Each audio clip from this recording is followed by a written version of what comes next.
kalau ada advokat itu organisasinya ya rapuh kebanyakan dimanapun karena ada masalah internal organisasi advokat.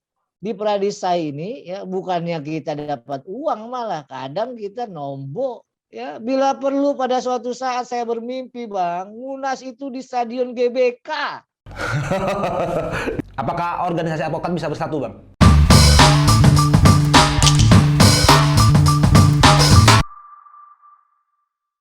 Oke, kembali lagi ke channel The Brick Talk. Hari ini gue mau membahas mengenai advokat dan organisasi advokat bersama seorang advokat senior dan sekretaris jenderal Perhimpunan Advokat Indonesia, Suara Advokat Indonesia, yaitu Bang Fatra MZen. Bang, gimana kabarnya? Assalamualaikum. Waalaikumsalam warahmatullahi wabarakatuh. Gimana? Oke, thank you Bang ya. Pertama gue ucapin terima kasih Bang udah mau jadi narasumber di podcast kita. Bang, hari ini kan gue mau bahas mengenai organisasi advokat. Organisasi advokat kan punya sejarah yang panjang, baik sebelum lahirnya Undang-Undang Advokat maupun setelah lahirnya Undang-Undang Advokat, yaitu Undang-Undang Nomor 18 Tahun 2003. Sekarang ini berdasarkan catatan aku yang kita ketahui lah secara bersama, organisasi advokat itu lebih dari 30 organisasi Bang yang ada. Ya. Nah, bagaimana tanggapan Bang Patra mengenai banyaknya organisasi advokat saat ini? Ya, pertama memang dalam sejarahnya itu semangat, inisiatif, ya, lalu usaha, upaya untuk menaungi profesi advokat ini ya memang idealnya dalam satu. Nah, semangat ini, inisiatif ini ya dalam sejarahnya sejak 14 Maret 63 waktu dicetuskan Persatuan Advokat Indonesia PAI ya, itu penuh dinamika ya. Kenapa? Karena advokat ini memang agak susah diatur gitu loh, Bang. Ya. Jadi waktu PAI ya muncul Peradin ya. Kongresnya sampai kongres ketiga itu LBH berdiri ya, lanjut setelah itu 80-an muncul lagi organisasi-organisasi advokat.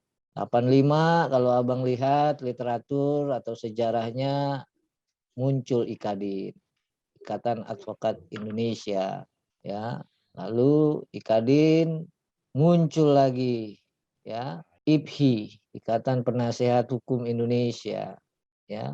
Lalu pendirian setelah ada IKADIN ada AAI juga pada waktu itu ya, 90 di Hotel Horizon Ancol waktu itu, karena saya anggota AAI juga. Muncul lagi semangat membangun wadah tunggal. Waktu itu berdiri namanya FAI, Forum Advokat Indonesia. Berkembang menjadi waktu itu ya 2002 KKAI, Komite Kerja Advokat Indonesia. 11 Februari 2002 ya, itu sudah masuk 7 organisasi advokat pada waktu itu. Nah, belakangan ada Asosiasi Pengacara Syariah. Inilah 8 organisasi inilah yang menjadi cikal bakal Perhimpunan Advokat Indonesia ya, dan juga dibentuk Peradi setelah terbit Undang-Undang 18 2003. Nah, apa yang saya mau bilang, semangat itu memang berulang kali, dan semangat yang berulang kali ini ya akhirnya buyar begitu ya.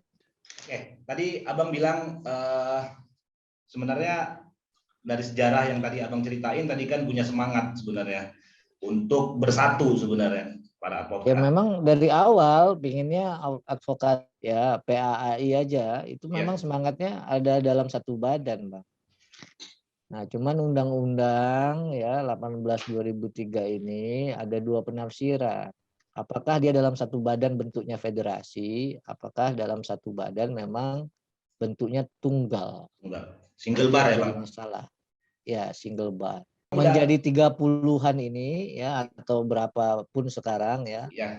Itu memang gara-gara pencetusnya mau nggak mau kita bisa introspeksi sendiri ya, karena peradinya satu kebetulan pimpinannya jadi 3, ketua umumnya 3, sekjennya 3. Nah, keluarlah SKMA, boleh ya mengusulkan untuk pengambilan sumpah.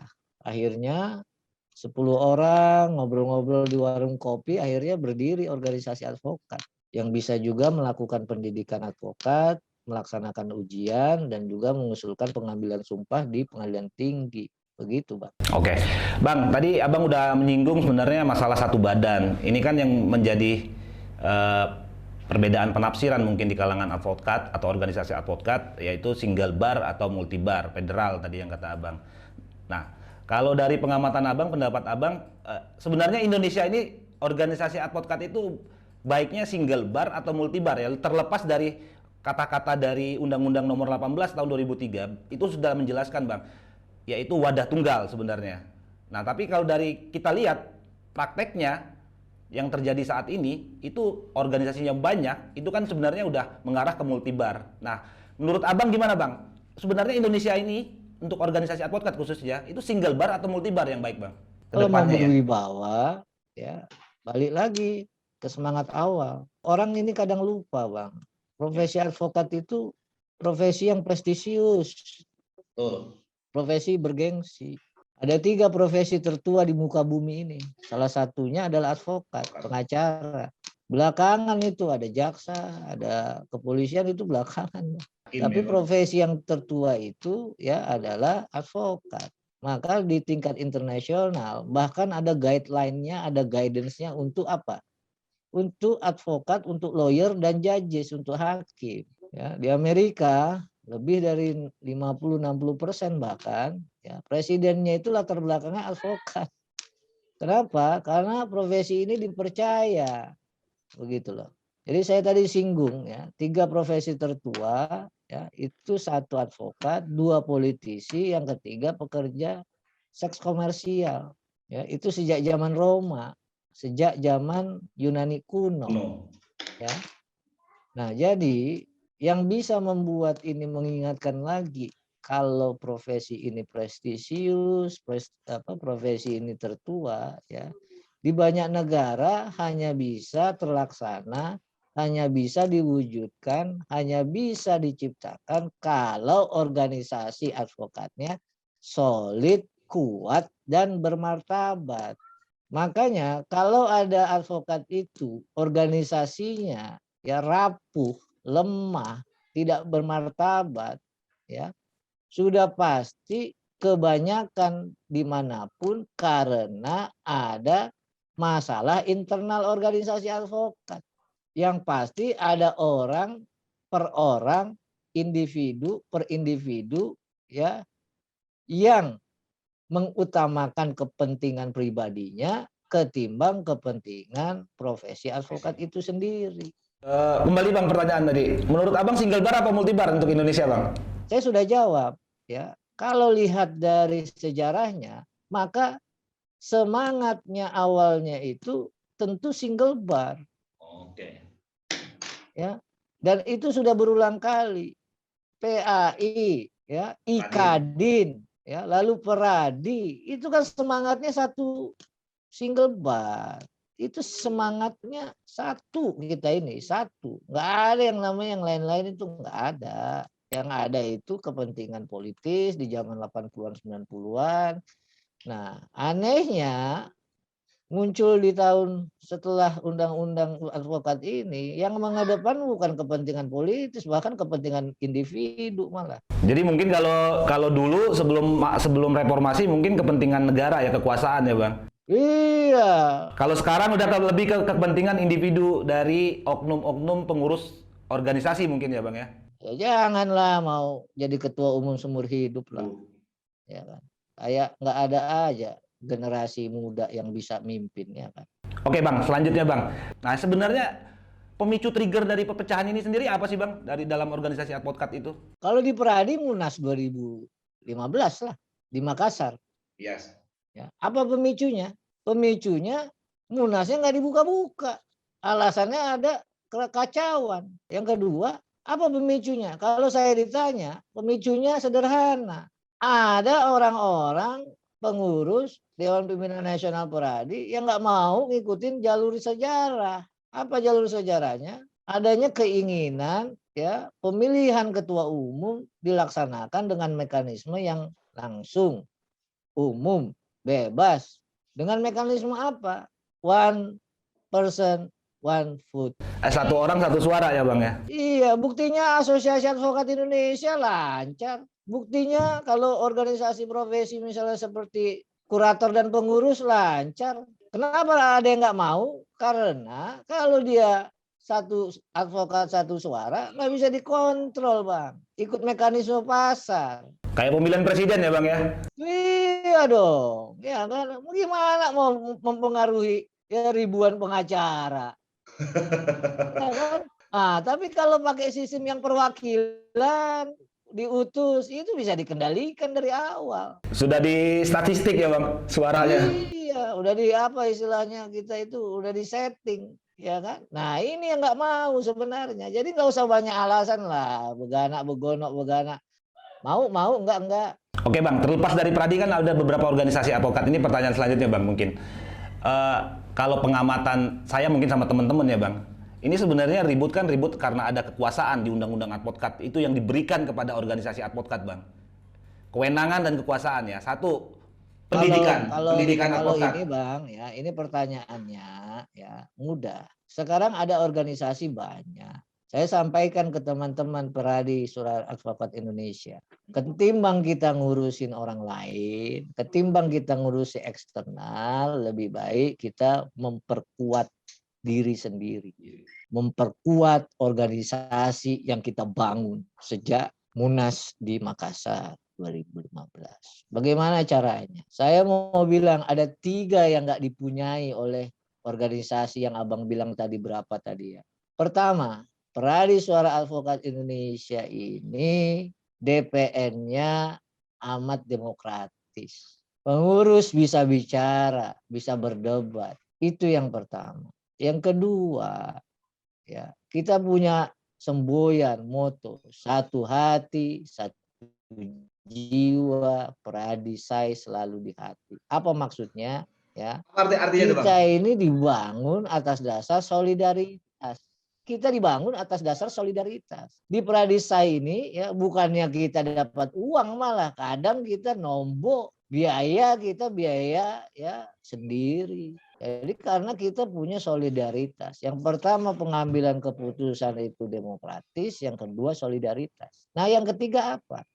Yang ketiga yang mungkin tidak dimiliki oleh organisasi advokat lain ya. Semua pengurus itu punya komitmen untuk memajukan SAI. Contohnya saat ini yang nggak dimiliki orang organisasi lain itu adalah apa? Sistem database. Kita punya QR code, Bang. Oke. Ya, jadi dalam hitungan detik kita bisa tahu itu anggota kita atau bukan. Ya, yang kedua kita punya mekanisme yang jelas terkait dengan apa? Terkait dengan ya membangun kapasitas dan pengembangan individu advokat. Kita punya yang namanya pendidikan berkelanjutan. Nah, tentu ini semua ya kita mau, kalaupun banyak kata Abang tadi nggak apa-apa, tapi kita menjadi ya Chevalry-nya pasukan Eropa zaman dulu ya kan. Kalau misalnya pasukan elit ya kan, kita ini pasukan elitnya di organisasi advokat. Itu aja sebenarnya. Karena kalau kita paksakan juga dalam kondisi saat ini memang susah, Bang. Tapi yang kita ingin bangun adalah kalau dia anggota Peradi SAI ya muncul rasa bangga begitu, Bang. Punya kelebihan yang lain ya Bang dari bandingan lain. Oke, Bang, tadi Abang udah nyinggung ini yang database kan. Sebenarnya ini juga udah ada pertanyaan juga nih mengenai ini. Sekarang ini kan era udah digitalisasi Bang ya. Tapi itu suatu kemajuan. Saya juga bangga juga lihat Peradi saya. Sekarang ini era udah digitalisasi. Nah, sekarang dari era digitalisasi ini apa yang udah maksudnya dari Peradisai ya Bang ya, untuk kedepannya, untuk bersinergi dengan digitalisasi, termasuk yang tadi barcode mungkin udah ya Bang?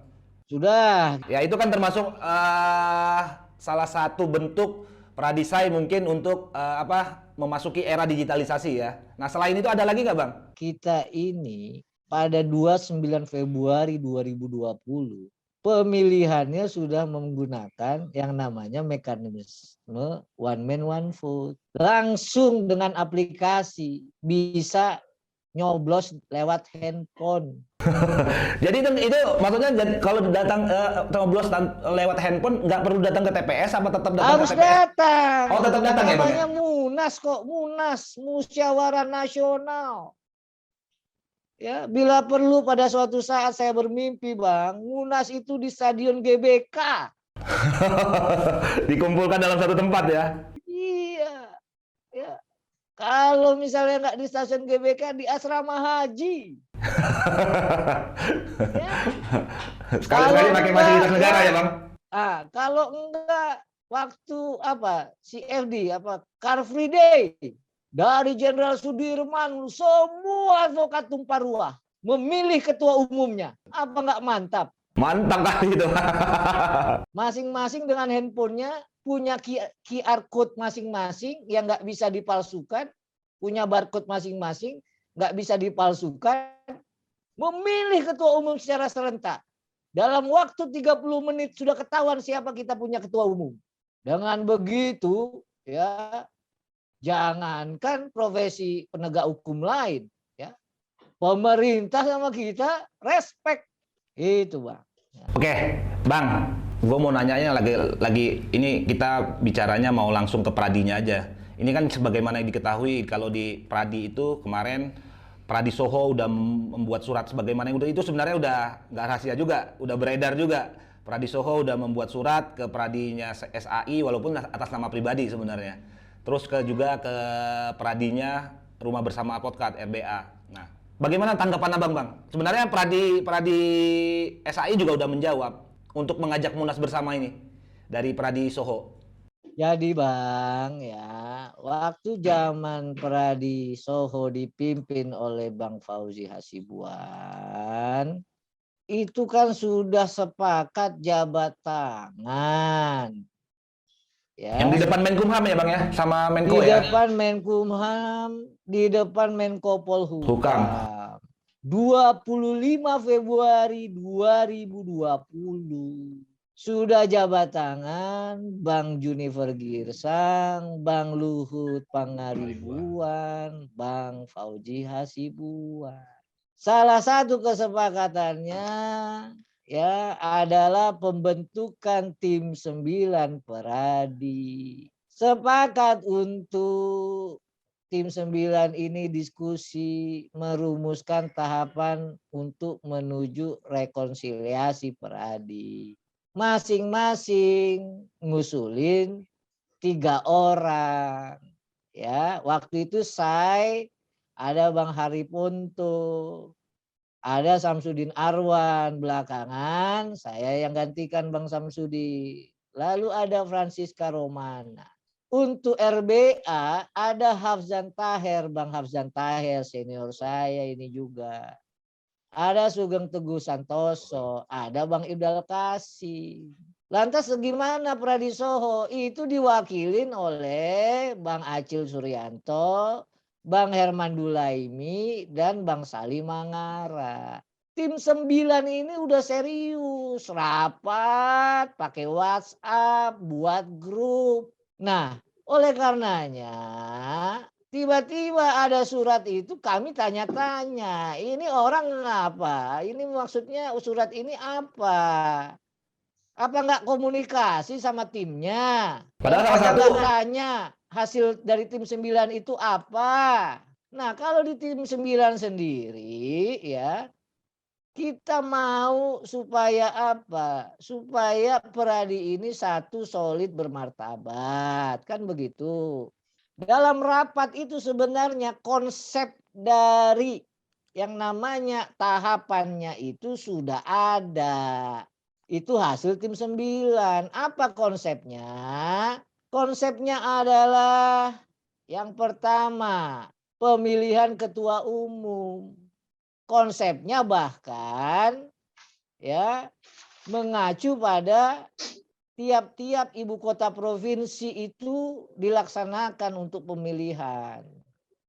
Yang kedua, masa jabatan ketua umum. Ya diusulkan 3 tahun atau paling lama 4 tahun. Nggak usah dipilih lagi bahkan konsepnya. Yang ketiga, persyaratan bakal calon ketua umum juga sudah diusulkan.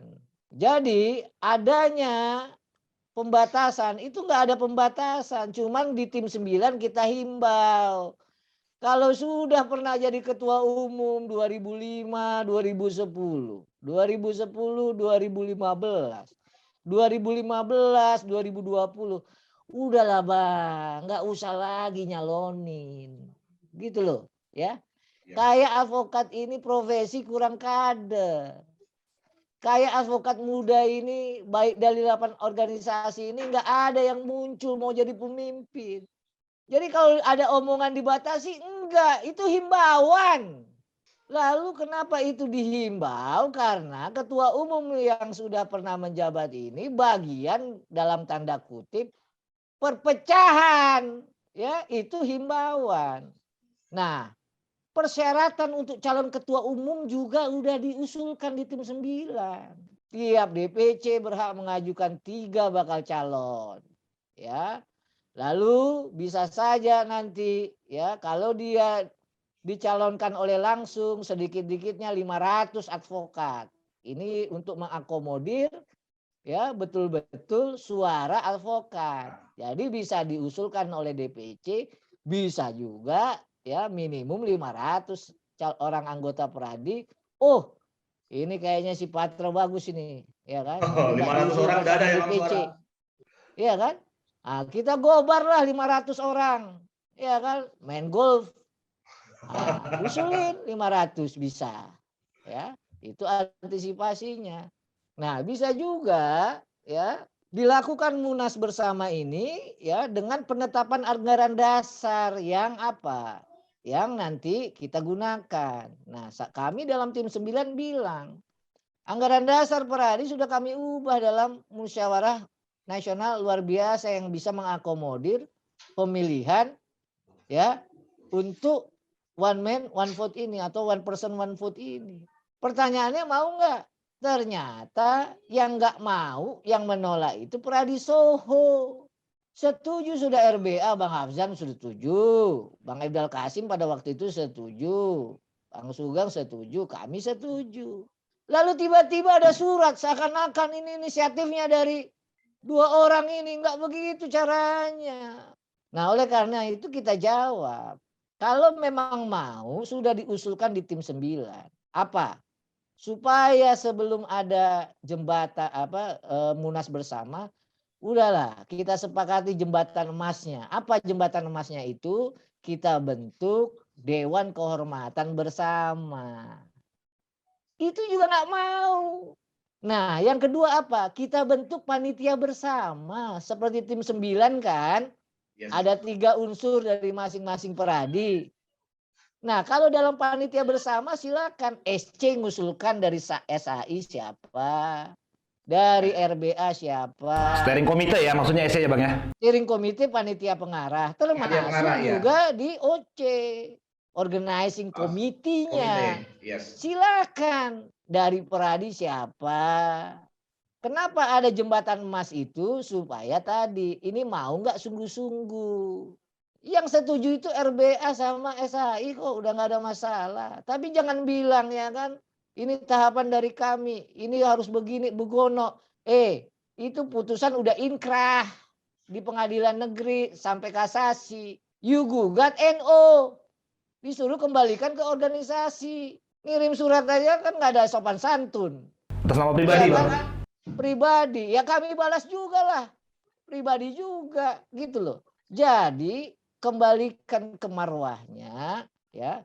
Sudah sepakat, sudah jabat tangan Bang Fauji Hasibuan, Bang Luhut Pangaribuan, dan Bang Junifer Girsang membentuk tim 9. Tim 9 sudah bekerja. Jadi apa masalahnya? Makanya saya Bang, ya saya kalau di internal Peradi SAI sebenarnya nggak tertarik ngomongin hal-hal orang lain, enggak. Kami mau apalagi ya saya diminta bantu oleh Bang Junifer untuk membangun organisasi advokat Peradi Suara Advokat Indonesia ya yang bisa beradaptasi dengan apa? dengan era industrial 4.0 dan society 5.0. Makanya kita gandeng kerjasama dengan misalnya asosiasi ya advokat internasional Asia Pasifik, kami ya kita gandeng The Asia Foundation untuk membangun sistem informasi advokat namanya SIA,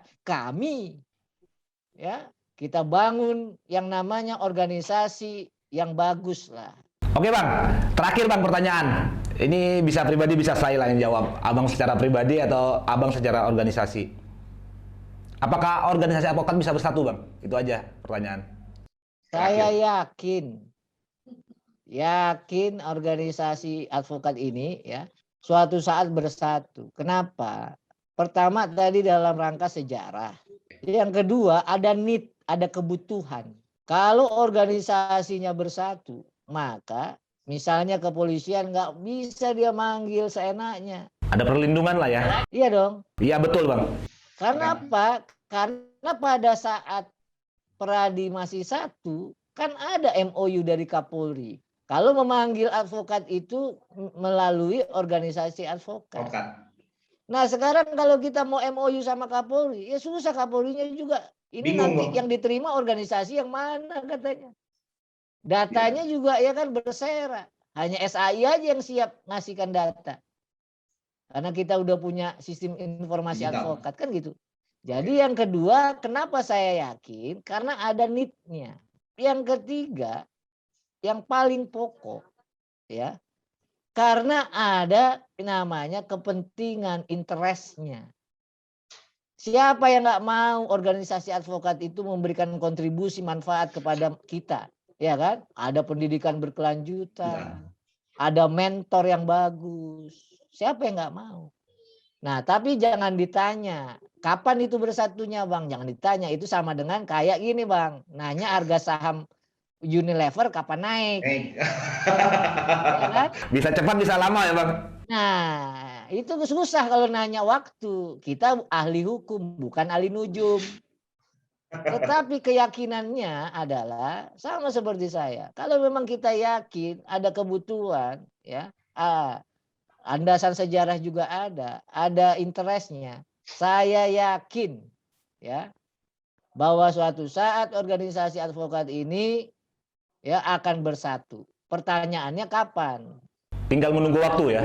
Iya, apakah yang satu itu ya kan, nggak apa lagi, udah nggak ada ambisi lagi ya kan, selesai bisa, atau mungkin yang lain-lain. Tapi yang saya mau bilang, kami Perhimpunan Advokat Indonesia, Suara Advokat Indonesia, yang lahir dari Munas Peradi Makassar, ya, yang lahir dari keinginan untuk membangun organisasi advokat, ya, kita ingin profesi ini ya kembali menjadi profesi yang prestisius, bergengsi. Itu aja, Bang. Makasih, Bang. Salam sehat. Terima kasih banyak ya, Bang. Thank you, Salam Bang. sehat buat keluarga, Bang. Ya, sama-sama. Kapan-kapan kita gobar sama-sama, Bang. Oke, siap, Bang. Thank you ya, Bang. Makasih. Sebelum ditutup, jangan lupa like, komen, share, dan subscribe ke teman-teman sekalian. Oke, see you.